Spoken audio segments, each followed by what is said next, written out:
développement communautaire ndakuvuga nta kisisana n'ibikorwa rusangi tuvuga ibikorwa rusangi na gace gatoyi ka développement communautaire. Développement communautaire ni iterambere mu mice myinshi ishoboka y'ubuzima dusanzwe tubayemo. Développement communautaire, ça va plus loin et plus profond. Alors, il y a une association. Murazi, pastorike, patria, il y a une chimiste cyane. Il y a vous ibya civile ngene iri hagati ya leta na population.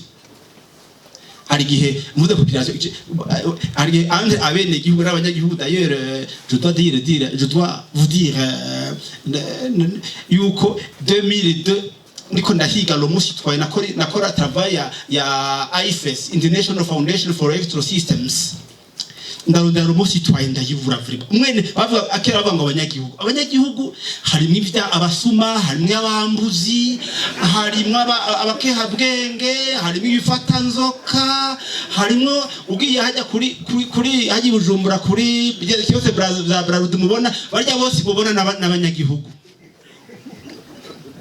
abo bose n'abanyagihugu mugabene gihugu c'est un peu différent je que tu vas j'ai dû forger ce mot abene gihugu n'umuntu atangi kori n'umuntu abonye bariko baraduga harya a telefone na police ukize kumufata uko atafise ubushobozi kubafata umwene gihugu ni wa wundi padiri yavuga afasha umwana afasha abakene abishoboye umwene gihugu arasumba kuri umunyagihugu kuko umwene gihugu harimo la part de responsabilité. Or ils ont part de responsabilité en vue d'une citoyenneté responsable.